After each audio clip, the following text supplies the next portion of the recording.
Hi friends, I am Dr. Funke Afolabi Brown. I'm the founder of Restful Sleep MD, where I help busy professional women and their children prioritize sleep so you can live your fullest potential. Today, I'm going to talk about how you can improve your sleep drive. And really, what that is what helps us to get that high quality sleep that we all know and love. So, to start off, I'm going to talk about two systems that are responsible for our sleep. There's one which is your circadian rhythm. You may have heard of that. And that's really just also known as your internal clock or your body clock. And it's aligned with our 24-hour cycle. And it's really responsible for when we're awake versus when we sleep. So we call it our sleep-wake regulation. Again, this really responds to different cues on the outside, things like light, when we eat, our interactions, and it's also responsible for so many bodily functions. And so what happens is in the morning, right after waking up, that's usually when you're alert, and then over the course of the day you're still alert. You may feel a little bit sleepy around lunch, and then in the evening again, usually in response to light that is on the outside, or the light being shut, usually in response to there being absence of light, melatonin is produced, and that melatonin is produced from a part of our brain. So signals are sent to our brain, which then produce that melatonin. Melatonin is a sleep hormone that lets us sleep or helps us to fall asleep. And so you fall asleep and then you do it over. So that's one system. The second system is that sort of sleep drive or sleep pressure. And the way I like to think of it is, think of it like a pressure cooker or Instapot, if you don't know what a pressure cooker is, or something of that sort. So over the course of the day, you build up that pressure, and it's that amount of pressure that you need to help you to fall asleep.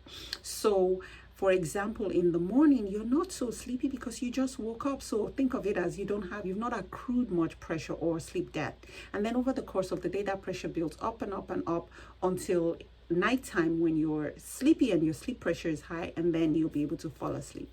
And I wanted to talk about those two systems because that plays a big role in how we're able to improve our sleep drive. If your sleep drive is low, then you can imagine that you're not able to stay asleep, or you just may not feel sleepy. And so this may be something you experience where you're like, okay, it's bedtime, and I'm not able to sleep. Sometimes it might be because your sleep drive is not high enough.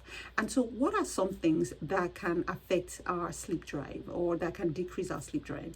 One is if you're spending a lot of time in bed, think of it like you're taking little snacks over the course of the day. Then by the time you're ready for your meal, you're not going to be hungry or sleepy. So that's one really common one. Another one is, taking a nap in the middle of the day. So think about that sleep drive building, and then if you take a nap, it's going to kind of drop that pressure a little bit, and then you start to build up. And so depending on the time you take that nap or how long that nap is, you may not have enough time at night where you've built up enough of a sleep pressure to be able to fall asleep. So I'll use sleep pressure, sleep drive. I'll use that interchangeably.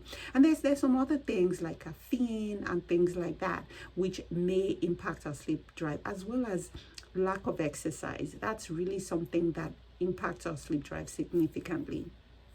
Now, what are the things we can do to improve said sleep drive? Because we want high quality, refreshing sleep. And so that's really driven by a lot of our sleep drive. One is avoiding spending too much time in bed awake. Okay, so again, think of it as this pressure that needs to be built up. So if you're in bed, then your brain really doesn't sense the need to build that pressure. And so really what that looks like is going to bed only when you're sleepy, and definitely not before your regular bedtime. I think this is really important because you may feel like super sleepy. Say your bedtime is at 10 p.m. and you may be like super sleepy at 8 p.m. But if your typical bedtime is at 10 p.m., you really want to try to wait until close to then before you go to bed, because you want that sleep drive, that high pressure, to really be at its maximum so that you can be sure that you sleep well enough. The other piece, in addition to avoiding spending too much time in bed awake, would be to have a fixed wake up time. So I love consistency with wake time and consistency with your sleep time. But if I'm meant to choose, if you force me to choose, I would say that wake time is really important, because when you have a fixed rise time, what you're doing is you're literally anchoring your body clock. So that body clock, or that circadian rhythm, works around a 24-hour cycle. But the thing about it is it's a little bit longer. So it's our body's internal clock. So it's sort of in sync with the environment, right? But it's a little bit longer than our 24-hour cycle. So if you do not have a regular wake up time, what then happens is your internal clock sort of starts to shift over time, and that's really not good. So anchoring it by having a set wake up time, even on the weekends, is actually what I recommend. Even if you have to, you may be able to move things a little bit, maybe by an hour or so, but you want to avoid doing that too much, is then you're really setting yourself up to have time to build enough of a sleep pressure. So that is really, really important, having a fixed rise time. Number 3 is avoid napping. If you're someone who doesn't have any sleep issues at all, like sleep is not it's not difficult to attain, then that's fine, you could take a nap. But if you're someone who already struggles with sleep and you're really looking to build a high enough sleep pressure, I would say try to avoid napping. Or if you're going to nap, maybe make it much earlier in the day, say like before 1 p.m. or so, or 2 p.m. definitely. The reason why, again, is think of that pressure as you're building it.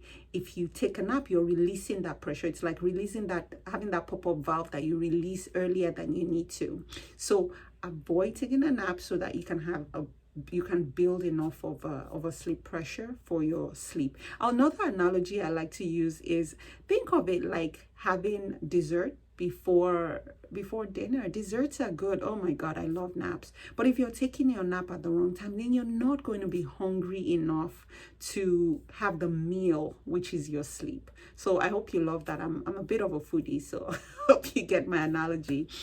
Then another one, number 4, would be exercise. Get out there.